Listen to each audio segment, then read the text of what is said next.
Aí a pessoa vem para a sessão. O que vai acontecer lá? A pessoa chega, né? Ela tirou o calçado, ela vai ali ser posicionada para reflexoterapia. Aí o que vai acontecer? Expliquei para ela certinho como é que é reflexo. Isso faz parte do meu bom atendimento em relação ao meu comportamento ali como reflexoterapeuta. Como que eu devo me comportar se esses pontos estão muito sensíveis? Existe um jeito diferente de estimular esse ponto. Existe uma pressão ideal para ele. Isso faz parte do meu comportamento como reflexoterapeuta, né? Eu estimular da maneira correta o ponto. Percebo que a pessoa fecha os olhos, quer ficar quietinha. Como é que vai ser o meu comportamento ali na frente dela? Eu vou ficar conversando, né? Perguntando demais como é que foi a semana, né? Perguntando demais sobre algum projeto que a pessoa comentou, que tá afim, né? Que tá querendo começar. Vou ficar ali perguntando se ela chegou e fechou os olhos, deitou e fechou os olhos, né?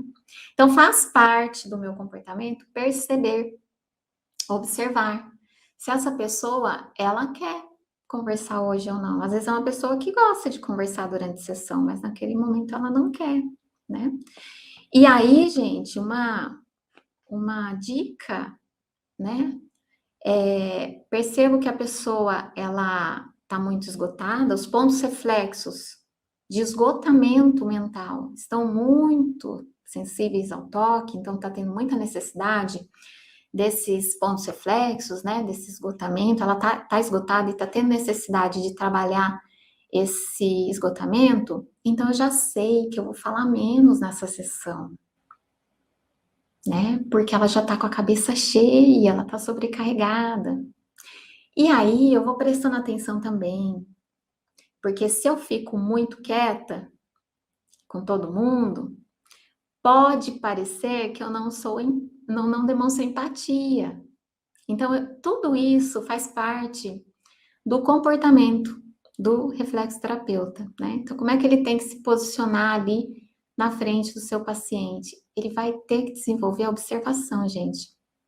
Reflexoterapeuta precisa disso, observação e criatividade. Vai precisar acontecer se a pessoa, por natureza, ela já não é muito observadora ou não é muito criativa. Ela tem que começar a desenvolver isso. Então, tudo isso que eu estou falando para vocês já podem, se vocês não se sentem tão observadores, tão criativos, e pensam em trabalhar com a reflexo, ou mesmo já trabalha com a reflexoterapia, né? Anota isso para lembrar na hora, porque eu sei que é bastante informação, né? E pode parecer óbvio, tá, gente? Pode parecer assim, poxa, mas, né, isso daí é coisa assim tão óbvia, né? Que precisa acontecer. Mas o que que acontece, gente? Olha, para e pensa um pouquinho. Lembra que eu falei que a grande preocupação da gente é aliviar aquela dor daquela pessoa? A dor no físico, a dor no emocional. Lembra disso? Certo? Se eu quero fazer isso, eu quero ajudar a pessoa, talvez toda a minha preocupação esteja voltada para isso, né? E é nobre isso da minha parte. Eu querer que aquela pessoa, ela realmente, ela alivie suas dores, trate suas dores físicas e emocionais. Mas pode ser que por causa disso eu não preste atenção em tudo isso que é muito óbvio. E depois, quando a pessoa não volta mais, né? Ou, né, quando eu não tenho tanto cliente ou paciente como eu gostaria, talvez eu paro um pouquinho e reflito em algumas coisas que eu posso melhorar, porque sempre a gente pode melhorar, né? Eu cheguei a errar também, gente. Então, isso tudo conta, é importante, né? Para todo mundo, sempre ajuda. Então, se eu falo demais, eu posso sobrecarregar meu paciente. Se eu fico quieto demais, eu posso parecer que eu não tô tendo empatia. Então, vou precisar treinar essa observação, treinar essa criatividade, né? Percebo que os pontos reflexos ali de ansiedade, esgotamento, de cansaço, mente sobrecarregada, estão muito congestionados esses pontos, então já sei, vou falar menos, né? Falar menos, ouvir mais, né? Pedir para a pessoa prestar atenção ali no ponto, para que ela realmente, né, consiga descansar mais. Também, olha o que eu já ouvi, gente. terapeuta que para de estimular e fica falando com a mão, sabe? Fica ali mexendo a mão, mexendo a mão, mexendo a mão, contando, contando, contando.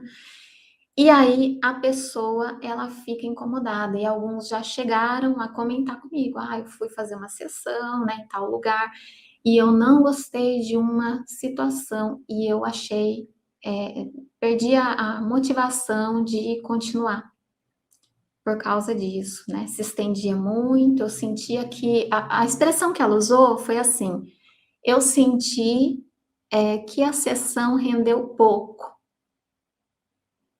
O tempo ali de estímulo no pé, né? De realmente ficar estimulando o pé. Então, às vezes, são coisas que a gente não percebe e que talvez a gente faça, tá, gente? Já fiz também no comecinho lá, tá? Então, já tô comentando aqui com vocês porque hoje em dia chega pessoas falando isso para mim, que foi em locais em que isso aconteceu e não gostou. Então, muito provavelmente, quando eu fiz isso lá no comecinho, as pessoas também não gostaram, né? E aí a gente precisa prestar atenção nisso. Vai contar se a pessoa vai permanecer no atendimento, né? Se ela vai continuar indo ali. E as pessoas continuarem no atendimento, sabe o que acontece? O profissional continua atendendo. Quantos reflexoterapeutas começam a atender e param? E fala, gente, eu aprendi tudo, imprimi tudo, todos os mapas, tinha minha pasta tudo arrumadinho. E acabam parando porque fala assim, mas eu não conseguia cliente, não conseguia paciente, né? Então, às vezes são ajustes desse tipo que precisa acontecer para que a pessoa ela consiga, né, continuar. Outra situação também que é muito importante, o terapeuta ficar atento. Como é que eu tô? Eu tô bem para ir atender? Hoje eu tô bem? Tô legal? Porque vai interferir no meu comportamento. O meu comportamento talvez não seja o mesmo. Às vezes eu tenho um comportamento de excelência, mas talvez se eu não estiver bem, eu não vou ter um comportamento tão bom assim. Então, como é que eu tenho que me comportar diante de uma pessoa que ela traz uma história mais impactante ali para mim, né? Eu vou ter que me comportar de uma forma que eu consiga ajudar essa pessoa. Mas e se eu não estiver bem? Eu vou precisar estar 100% bem para ir atender? Não. Mas naquele dia, e se eu não estiver bem? Será que vai valer a pena mesmo aquela pessoa pagar por aquela sessão, eu ir lá e não prestar um bom atendimento se eu não estiver bem? Então, isso tudo, às vezes, vai ser muito melhor para a pessoa eu remarcar a sessão dela do que eu ir. Porque mesmo que eu não fale para a pessoa, que eu não falo para ela que eu não estou bem, ela vai perceber. Né? As pessoas sentem, mesmo que a gente não fale, ela sente, ela percebe, ela sente se eu não tô bem. Ela sente se eu estiver abatida, ela vai sentir se a gente tá com alguma dor, ela vai perceber, ela vai sentir. E aí é melhor que eu me cuide, né? Eu me cuide para daí eu ir ajudar ela. É muito comum isso acontecer, tá, gente? E aí, se o terapeuta ele não tá bem, ó, se ele não tá bem, se ele não busca ajuda, o próprio terapeuta, e ele continua atendendo sem estar bem, chega uma hora ele quer parar. Porque é pesado carregar aquilo. Porque o terapeuta ele tem os problemas deles, né? Ele tem os problemas do dia a dia.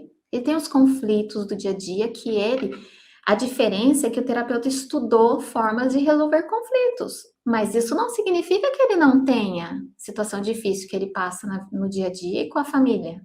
Ele passa, né? Então o terapeuta precisa sempre estar se cuidando.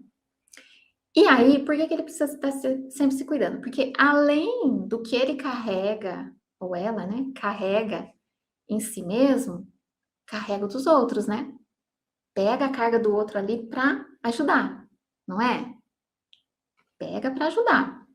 Sentido físico, em sentido emocional. Quando eu falo pega, pegou aquela situação daquela pessoa e vai estudar, vai entender a melhor forma de ajudar, ficou ouvindo, viu o jeito da pessoa, tudo isso está mandando informações lá para o cérebro do terapeuta e ele vai precisar ter estrutura para tudo isso, né? E quando a pessoa, ela é uma pessoa que já passou por muita dor, e vê na reflexoterapia uma forma de alívio e vai lá e consegue se aliviar daquilo, ela quer ajudar as outras pessoas que ela sabe que está passando por aquela dor também. Então, a vontade de carregar aquilo é enorme. E aí eu tenho que estar bem naquele momento que eu vou ajudar aquela pessoa, né? Eu tenho que estar estruturada naquele momento. E o benefício enorme da reflexo é esse, que você vai aprendendo, vai se auto-aplicando, vai mandando um comando lá para o seu cérebro, para o seu sistema límbico, que é o sistema emocional, que regulam as emoções, você já vai estimulando e mandando um comando lá para o seu sistema emocional, para te fortalecer. Ao passo que você vai se sentindo fortalecido, estruturado, diminuindo o esgotamento mental, passa a dormir melhor, diminui a ansiedade, você quer ajudar as outras pessoas, né? Então, isso, o benefício da reflexo, né, ele é enorme em sentido pessoal, como também aí a gente conseguir ajudar as outras pessoas. É isso que vai acontecendo com a maioria das pessoas que se tornam reflexoterapeutas. Elas querem se tornar reflexoterapeutas, por quê? Porque elas foram se tratar, elas receberam a reflexoterapia, com certeza tem muita gente aqui que recebeu reflexo e foi lá e se tornou reflexoterapeuta, que foi o meu caso foi esse.